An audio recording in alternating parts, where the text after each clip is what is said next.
అందరికీ నమస్కారం. తెలుగు కథామాలకు స్వాగతం. అడవి బాపిరాజు గారి జాజిమల్లి నవల చదువుకుంటున్నాము. సినిమా కంపెనీ ప్రారంభమైంది. ప్రారంభోత్సవానికే 3,000 అయింది. తారకులకు ప్రారంభ రుసుములు 8,000 అయ్యాయి. స్టూడియోకు అడ్వాన్స్ 5,000 ఇచ్చారు. రాధాకృష్ణ దర్శకుడు. తెలుగు చిత్రాలకు ఎవరూ దర్శకులు కాలేరు గనక చిత్రం కూడా గీయలేని ఒక చిత్రకారుడు కళాదర్శకుడు. సంగీత దర్శకుడు రాధాకృష్ణే. పెళ్ళుమని ప్రారంభమైంది. బుచ్చి వెంకట్రావు నవీన చిత్ర ఫిలిమ్స్ కంపెనీ వారి దేవాలయం అనే చిత్రం మందాకిని స్టూడియోలో తీయడం ఏర్పాటైంది. మొదటి రోజు షూటింగు ఒక మంత్రిగారు మీట నొక్కి ప్రారంభిస్తారట. కథకు పేరు పెట్టారు. కథ ఏమిటో ఎవరికీ తెలియదు. ముందర రాధాకృష్ణ పాటల వరుసలో నిశ్చయం చేశాడు. 3 డాన్సులన్నా ఉండాలన్నాడు రాధాకృష్ణ.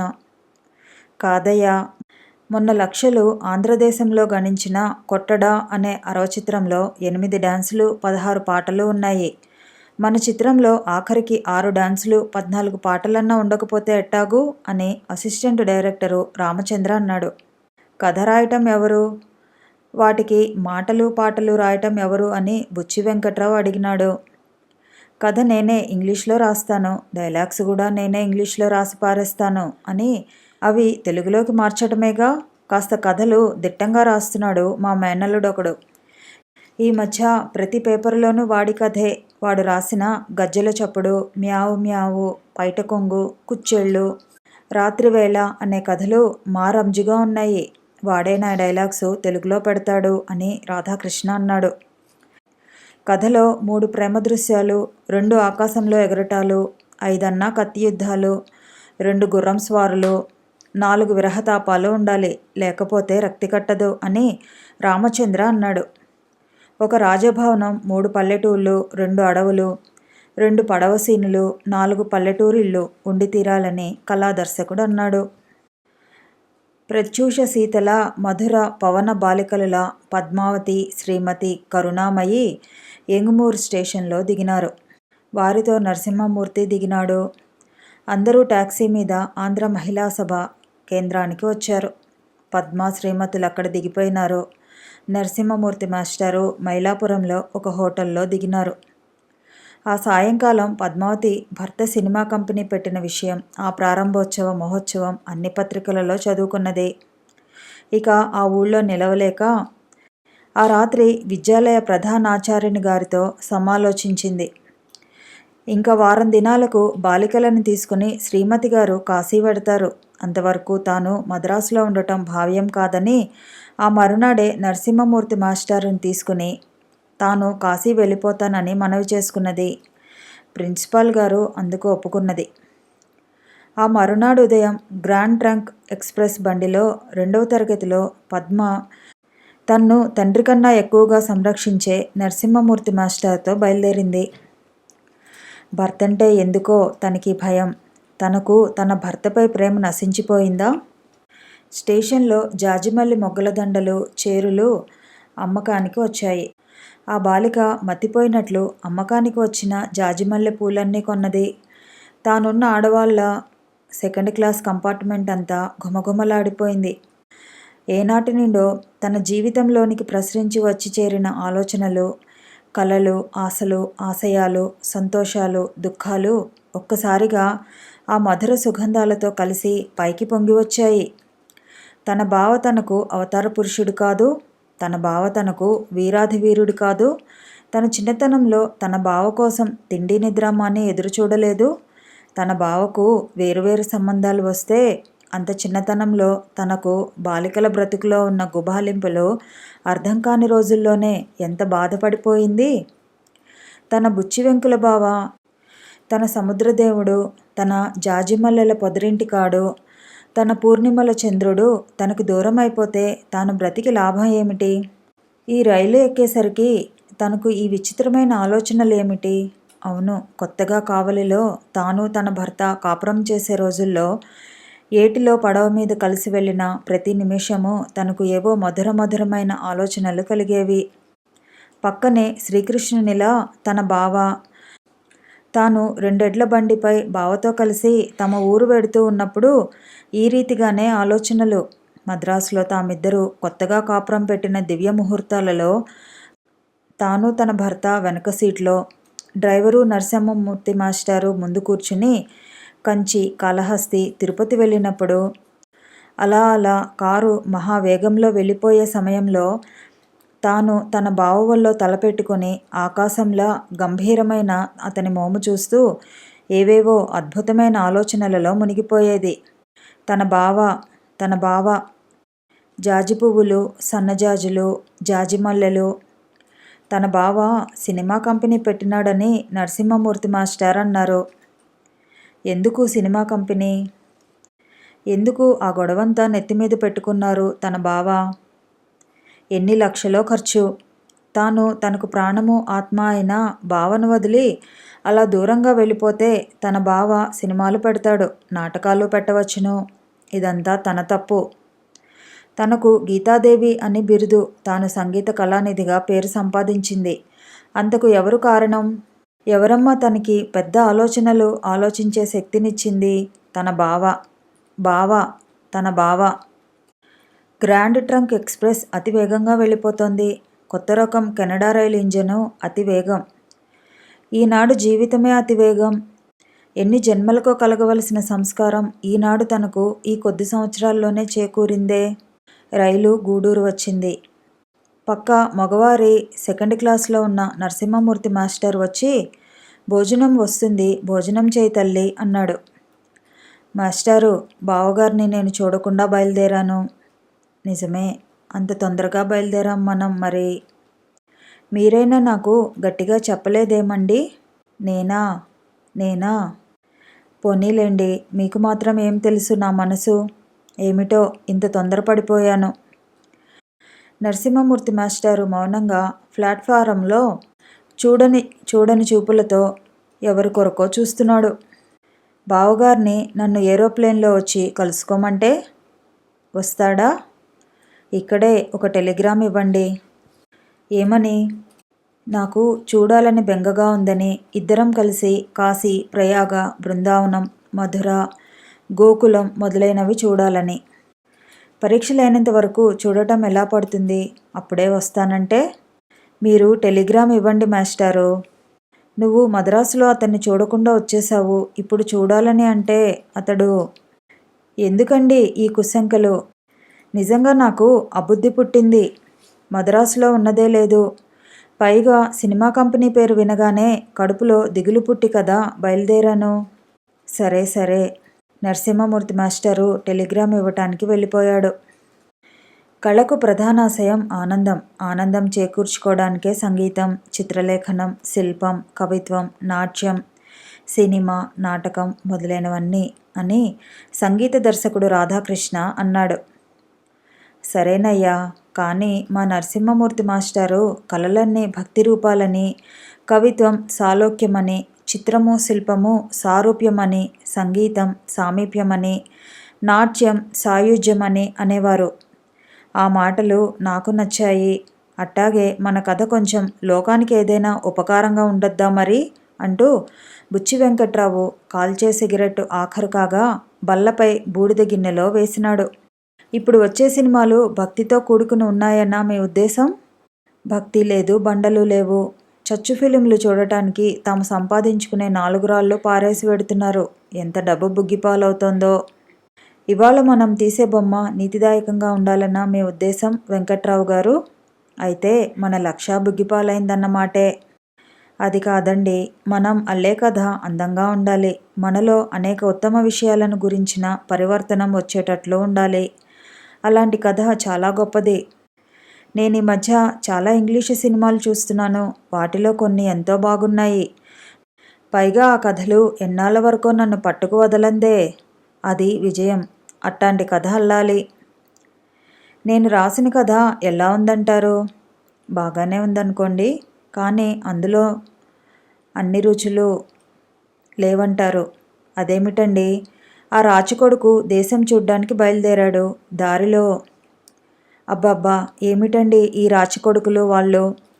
అనగా అనగా అని మా అవ్వ కథలు చెప్పేది. ఆ కథలో రాచకొడుకులు దేవతల్లా తోచేవారు. ఇప్పుడొచ్చే సినిమాల్లో రాచకొడుకులు నాగేశ్వరరావులే కాదండి, రాచకుమారితలు అంజలీలు, దేవతా కన్నెలు వరలక్ష్ములు. అబ్బా, విని ప్రాణం విసిగిపోతోంది. మనం వినగడం కాదు కదా ఆలోచించవలసింది, ప్రజలందరూ విరగబడి చూడటం. వాళ్లకు నాగేశ్వరరావు వీరాధివీరులే, వాళ్ళ కర్రకత్తులు నిశితమైన వీరఖడ్గాలు. అదేమిటండి, రివాల్వర్ పెట్టుకొని కత్తి యుద్ధాలు, ముష్టి యుద్ధాలు చేస్తారు. పైగా ఆ వేషాలేమిటి? లాగులు, కోట్లు, ఆ డ్రెస్సులు, గవర్నర్ గారి కోచీలు తోలే ప్యూన్ వేషాలు, ఆ డాన్సులేమిటి, ఆ పాటలేమిటి? చాచా, భాషలో కూడా స్త్రీ పురుషుల సంబంధాలు అర్థమిచ్చే మాటలు, పాటలు. మా కులం వాళ్ళ తిట్లు కూడా అంత చండాలంగా ఉండవు. టెలిగ్రామ్ సార్ అని వీధిలో నుండి కేక వినబడింది. బుచ్చి వెంకట్రావు, రాధాకృష్ణ, వెంకట్రావు మేడ మీద పద్మావతి కాశీ ప్రయాణం చేసే రోజున సాయంకాలం 4 గంటలకు సినిమా విషయాలు చర్చించేందుకు కలుసుకున్నారు. అప్పుడే ఈ తంతి వార్త వచ్చింది. అది రాధాకృష్ణ అందుకొని కాగితం తీసి మడత విప్పి చదివినాడు. పద్మావతి పరీక్ష కోసం కాశీ వెడుతున్నది. నిన్ననే రామేశ్వరం నుండి రాక. నేను కూడా వెడుతున్నాను. నిన్ను చూడాలని ఆదుర్దాపడుతున్నది. అక్కడ చూడటం వీలు లేకపోయింది. వెంటనే విమానంలో బయలుదేరి ఢిల్లీలో కలుసుకో, నరసింహమూర్తి అని ఉంది. తంతి గూడూరు రైల్వే స్టేషన్ నుండి ఇచ్చినట్లున్నది వెంకట్రావు గారు. మీరు వెంటనే బయలుదేరి వెళ్ళటం మంచిది అని రాధాకృష్ణ అన్నాడు. ఎక్కడికి? ఢిల్లీ. ఇప్పుడు వెళ్ళమంటారా? ఢిల్లీలో కలుసుకునే మీరు 1-2 రోజులు అమ్మాయితో ఉండి వెంటనే రావచ్చును. కాశీ వరకు వెళ్ళి దిగబెట్టి రండి. ఇదో దండగా. రాధాకృష్ణ మాట్లాడలేదు.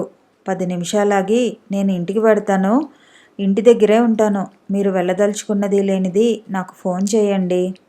సరేలేండి. రాధాకృష్ణ వెళ్ళిపోయినాడు. ఒక్కసారిగా విరుచుకుపడే సముద్ర కెరటాలులా ఆలోచనలు విరుచుకుపడ్డాయి వెంకట్రావు హృదయంలో. ఏమిటి, ఎప్పుడు వచ్చింది యాత్ర నుంచి పద్మావతి? ఎందుకు తన్ను చూడలేదు? ఆ వెంటనే ఎందుకు కాశీ వెళ్ళినట్టు? తక్కిన పిల్లలందరూ కూడా వెళ్ళినారా? అతడు టెలిఫోన్ తీసి ఆంధ్ర మహిళా సభను పిలిచినాడు. ఎవరో పలికినారు. కాశీకి పరీక్షకు వెళ్లే బాలికలు ఇంకా వారం రోజులలో గాని బయలుదేరరని తెలిసింది. కృతజ్ఞత తెలిపి అతడు ఫోన్ పెట్టివేసినాడు. అతనికేదో ఆవేదన ముంచెత్తుకు వచ్చినది. ఎంత అద్భుతంగా పాడుతుంది తన పద్మ. తనదేనా పద్మ? పద్మ భర్త తానేనా? చిన్ననాడు తనతో ఆడుకున్న వయ్యారాలతో కులికిపోయిన పడుచేనా ఈనాటి పద్మ? పద్మను ఈనాటి స్థితికి తీసుకురావటమే తనకానాడు తపస్సు. ఆ పిల్లది తన ఇల్లాలు తమ చిన్నతనంలో దేవతలా ఉండేది. ఇప్పుడు దేవత కాదా? అతడు ఒక సోఫాలో చతికిలపడినాడు. ఆ బాలిక కోసం కాదు తాను కావలిలో కాపురం పెట్టింది. తన పద్మ కోసం కాదు తాను లక్షాధికారి కావాలని పట్టుబట్టి చివరకు జయం పొందినాడు. ఎందుకు తాను మద్రాసు వచ్చింది? ఆమెకు సంగీతం చెప్పించటం, ఆమెకు చదువు చెప్పించటం. తనకు ఏ కవులు వర్ణించలేని ఆనందం కలిగేది. ఆమెకు ఎన్నో ముద్దినుసు మురిపాల చీరలు కొన్నాడు. ఆ చీరలు ధరించుకొని, తలదువ్వుకొని, నగలు అలంకరించుకొని, పౌడర్ రాసుకొని, వాలుకన్నులతో, చక్కటి రూపంతో గుల్లో బొమ్మల తన ఎదుటికి వచ్చి, నేను నీకు తగినట్లు ఉన్నానా బావా అని తన్ను అడిగినప్పుడు తానా బాలికను నడుంపట్టి పైకి పువ్వును ఎత్తినట్లు ఎత్తేవాడు. పద్మే తనకు భార్య కాకపోతే తాను తన వాళ్ళందరికీ మళ్ళీనే గోచీ పెట్టుకుని వట్టి తలపాగా చుట్టుకొని తెప్ప మీద సముద్రంలోకి చేపల కోసం వెళ్తూ ఉండవలసిన వాడే కదా. సంగీతం చెప్పిస్తే అందులో ప్రపంచంలో అందరి ఆడవాళ్ళ కన్నా అద్భుతంగా పాడగలిగిందే. చదువు చెప్పిస్తే అన్ని తరగతుల్లోనూ మొదటిగా వచ్చింది. చదువు లక్షాధికారులకేనా సొత్తు? అతడు చివుకొని లేచినాడు. ఆ పద్మ విషయంలో తానిట్ట బొత్తిగా పిచ్చివానిలా అయిపోయినాడేమిటి? జాజిమల్లీ అని వీధిలో పూలవాడు కేకవేసినాడు. పిడుగుపడిన వాడిలా బుచ్చి వెంకట్రావు మ్రాన్పడిపోయినాడు. పద్మావతికి పూలంటే ప్రాణం కదా, అందులో జాజిమల్లి పూలంటే చెప్పలేని ఇష్టం. తన తోటలో ఎన్నో జాజిమల్లి పందిళ్ళు పెంచింది. గులాబీలు, దాలియాలు, చేమంతులు, కార్నేషన్సు, 6 రకాల బోగేన్ బిల్లాలు, కనకాంబరాలు, ఎన్ని రకాల పువ్వులో. ఎవరో నేర్పినట్లు ఆ పూలు ఆకులు గుత్తులు కట్టి కళాశాలల్లో బల్ల అలంకరించేది. తల్లో పూల చీరలు ఆమె అలంకరించుకోవాలి. ముడి వేసుకుంటే అర్ధచంద్రంగా, జడ వేసుకుంటే మధ్య కనకాంబరపు సూర్యబింబం, చుట్టూ 2 వరుసల జాజిమల్లెలు. కొందరు పూలు తోరణాలుగా అసహ్యంగా ముడుచుకుంటారు. పద్మావతి దేవతాస్త్రీలా అలంకరించుకుంటుంది. చిన్ననాడు కాగడా మల్లెలు ఎంత సొంపుగా దండలు కట్టేది. పువ్వుల దానా అని తాను పద్దాలను పిలిచేవాడు. పద్దాలకు తన పైన ప్రేమే లేదా? పద్దాలు పద్దాలు. రైలు కొత్త రకపు కెనడా ఇంజన్తో లోకాలు పడిపోయినట్లు ముందుకు సాగిపోతోంది. తన రైలు పెట్టెలో తనతో ప్రయాణం చేస్తున్న 2 అరవ స్త్రీలు పద్మావతిని అరవంలో ఏవో అడిగినారు. ఏవో 4 ముక్కలు పట్టుబడ్డాయి గాని పద్మావతికి అరవమేమీ రాదు. ఆ పెట్టెలో 5 సీట్లే ఉన్నాయి. 5గురు పద్మావతితో పాటు ప్రయాణం చేస్తున్నారు. ఒక అమ్మాయి మారువాడి అమ్మాయి, ఒక అమ్మాయి పంజాబీ యువతి.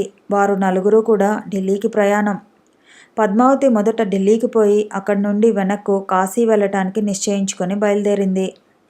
60 స్త్రీలలో ఒకతే 22 పడచు.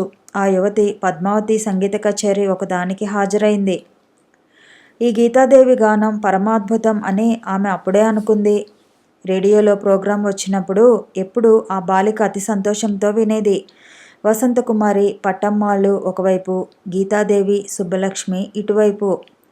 వీరు 4 స్త్రీ గాంధర్వ రాజ్యాలకు మహారాణులు అని ఆ బాలిక అనుకున్నది.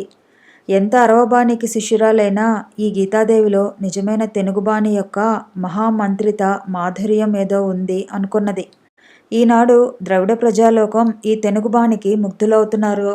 అది సంగీత సాంప్రదాయ సభా సంఘం కాకపోవచ్చుగాక. కానీ 60 సినిమాలలో పాడే భానుమతి, సూర్యకుమారి, కన్నాంబ, బాలసరస్వతి, లీల ద్రావిళ్లను మాయకమ్మినట్లు తమ తీయని పాటల మంత్రాలతో కట్టివేశారు. నిజమైన సాంప్రదాయం దెబ్బతింటున్నది సత్యమే. అయినా గాలి ఎటు వీస్తోందో తెలియటం లేదు. ఏమండి, మీ పేరు గీతాదేవి కాదు అని ఆ మీనాక్షి అమ్మాళ్ ఇంగ్లీష్లో పద్మావతిని ప్రశ్నించింది. అవునండి, మీ పేరు? మీనాక్షి. ఈవిడ మా వదినగారు పర్వతవర్ధన్ అమ్మాళ్. ఆవిడ భర్త మా అన్న. మా వారు ఢిల్లీ సెక్రటేరియట్లో ఉద్యోగాలు చేస్తున్నారు. నేను కాశీకి మెట్రికులేషన్ పరీక్షకు వెడుతున్నాను. చాలా సంతోషం. నా పేరు మీకెట్లా తెలిసింది? మీ కచేరీకి ఒకదానికి వచ్చాను. ఎంత గొప్ప పాటండి మీది. తెలుగువారి సంగీతం మీకు నచ్చిందా? తెలుగువారి సంగీతము, అరవవారి సంగీతము అని అద్భుతమైన సంగీతాలకు తేడాలుంటాయా? బాణీలు తేడాలు ఉంటాయి. మీ వేషం వేరు. అయినా మనం ఇద్దరం భారత స్త్రీలమే కాదండి. ఇంతలో ఒక పంజాబీ అమ్మాయి వీరిద్దరి దగ్గరకు వచ్చి కూర్చుని, మాది ఒకనాడు లాహోరు, ఈరోజు మద్రాసు కాపురం. ఢిల్లీలో మా నాయనగారు మిలిటరీలో ఉన్నారు, కెప్టెన్. మా వారు ట్రిప్లికేన్లో కొత్తగా బట్టల దుకాణం పెట్టుకున్నారు. బాగా లాభం వస్తోంది. మేం త్యాగరాజనగర్లో ఉంటున్నాము. మద్రాసు వచ్చి 2 ఏళ్ల పైన అయింది. అరవ బాలికలు, తెలుగు బాలికలు మాతో ఎంతో ఆప్యాయంగా కలిసి ఉంటున్నారు. అందరము భారతీయాంగనలము అన్న మాట ప్రతి అక్షరము నిజం అన్నది. పాడండి అని 2వ అరవ అమ్మాయి కోరింది. రైలు వేగంగా బిట్రగుంట దాటి వెళ్తోంది. పద్మావతి రైలు హోరున శృతి కలిపి తోడిరాగం ఆలాపన ప్రారంభించింది. ఆ రాగం అరగంట పాడింది. తరువాత తానం ఎత్తుకుంది. తానం 20 నిమిషాలు సాగింది. ఆ వెనుక పల్లవి ప్రారంభించింది. ఒంగోలు దాటిపోయింది. పల్లవి ఒక అరగంట సాగింది. స్టేషన్లు వెళ్ళిపోతున్నాయి. రైలు వేగంగా సాగిపోతోంది. పద్మావతి హృదయంలో ప్రత్యూషం ఉదయించేటట్లే లేదు. తన బావ ఢిల్లీ రాకపోతే, తన బావకు తానేమీ పనికి రాకపోతే, పురుషునకు స్త్రీ గాని, స్త్రీకి పురుషుడు గాని ఒక స్త్రీ పురుష సంబంధార్థానికైనా ఉద్భవించింది. అయితే పండువలే ఋషి దంపతుల వలె జీవించే వృద్ధులైన భార్యాభర్తల సంగతి? బ్రహ్మచారిణులై విధవాత్వాన యోగినులై జీవిస్తూ జాతి సేవ చేసే ఉత్తమ స్త్రీల జీవితాలు అర్థములేనివేనా? మానవ జీవితం తీగలల్లుకుపోయిన నికుంజముల వంటిది. బహుళ లతాపూర్ణ నికుంజములలో ఏ తీగను విడిగా పరిశీలించగలము అని పద్మావతి భావించుకున్నది. రైలులో తన తోటి ప్రయాణికులైన ఈ నూతన స్నేహితురాండ్రు తన్ను సంగీతం పాడమని ప్రార్థించినప్పుడు తాను పాడుటకు సందేహించలేదు. వారా పాట విని ఆనందంలో ఏవో లోకాలలో తేలిపోయామని ఉప్పొంగిపోతూ తన్ను మెచ్చుకొన్నారు. భగవంతుడు తనకు ఆ గాంధర్వ మహిమను ప్రసాదించింది ఏదో ఉత్కృష్ట సేవ జగానికి అర్పించమనే కదా. ఎంతకాలం తాను నీడలను చూచి భయపడి పారిపోవటం? తన బావ ఢిల్లీలో తన్ను కలుసుకుంటాడా? సరే సరే, అతనికి నిజమైన సైదోడై అతని నీడ నుండే సంఘసేవలో మానవజాతికి సాష్టాంగమవుతుంది. తన్ను కలుసుకోలేడు. తాను ఒంటిగానే బ్రతుకుదారుల ప్రయాణిస్తూ జాతికి పరిచర్య చేస్తుంది, చదువు పూర్తి చేస్తుంది. సేవ చేయాలనే అనుకుంటే చేసే దీక్ష కల వారికి మార్గాలున్నాయి. మార్గాలలో మహోత్తమమైనవి ఉన్నాయి. ఇంకా తన బావను దూరం నుండే ఆరాధించుకుంటూ తన సేవా మార్గాన్ని అనుసరించిపోతుంది. మనుషులెంత దగ్గరవారైనా వారి హృదయాలు ఇనుపగోడల వెనుక ఉన్నట్టు ఉంటాయి. ఆ హృదయాలు తామన్న ప్రేమార్ద్రత పూర్ణములే కరిగిపోతాయని నమ్మినంతసేపు ఆ హృదయాలు ఆ రీతిగానే ప్రత్యక్షమవుతూ ఉంటాయి. ఎదుటి జీవితాలలో అర్థం లేని ఏదో ఒక సంఘటన జరిగేసరికి ఆ సంఘటన యువతలి హృదయాలపై కోటి క్రీనీడలుగా ముసురుకొని దర్శనమిస్తుంది. ఇంకా వీరికి వారికి ఇంతవరకు ఉన్న సామరస్యం మాయమై కాకోలం వంటి విషం ఉద్భవిస్తుంది. తాము గొర్రెలకంటులే ఎవరా విషం ఆస్వాదించగలరు? తన బావ తన్ను ప్రేమించడం లేదని తానెందుకు నిర్ధారణ చేసుకోగలిగింది? పద్దాలు నిట్టూర్చింది. రైలు స్టేషన్లో ఆగుతూనే ఉంది. యోజనాలను అంగుళాలు చేస్తూ సాగిపోతూనే ఉంది. తాను మాత్రం తన బావను అంతే ఎరగని గంభీర ప్రేమతో ప్రేమించి ఉంటే తనకెందుకు బావంటే విసుగు జన్మించింది? బావంటే ఏదో భయం వేసి ఏదేని సాకుతో బావను విడిచి పారిపోయింది. ఎట్లు విడిచి ఉండగలిగింది తాను? ప్రేమ కోసం సర్వము ఆహుతిస్తారన్న మాట ఒట్టిది. గాఢంగా కోరిన ఏ సంఘటన కోసమైనా మనుషుడు తన జీవితం కొంత ఆహుతిస్తాడు. ధనం పదవి కోరినవాడు తన గౌరవం, తనలోని ఉత్తమ మానవత్వం నాశనం చేసుకుంటూనే ఉన్నాడు. ఇప్పుడు పద్మావతిలో బాలికాతత్వము జారిపోయింది. ఆమె మనసులోని మంచులు దశలకు ప్రవహించి మాయమైనాయి. చిన్ననాటి నుండి తన నాయకుడు బుచ్చి వెంకులు బావే. అతడు అతనికై తాను మెట్లెక్కుతూ పైకి నడిచి వచ్చారు. తాము చిన్ననాడు ఆడుకున్న సముద్రానికి మేరలు చిన్నవి. ఈనాడు అవి విస్తరించి కడవలను దాటిపోయాయి. ప్రతి జీవితము ఇంకో జీవితంతో చెయ్యి అందిపుచ్చుకొని మెట్లెక్కిపోవలసిందే. అదే మానవుని నిత్యలీల, అదే భగవంతుని నిత్యలీల, అదే భగవంతుని నిత్యఖేల అనుకుంది ఆమె చిన్నబిడ్డలా. ఆమె హృదయం శాంతి పొందింది. రైలు వేగంగా సాగిపోతూ ఉంది. కథ కొనసాగుతుంది. మళ్ళీ కలుసుకుందాము.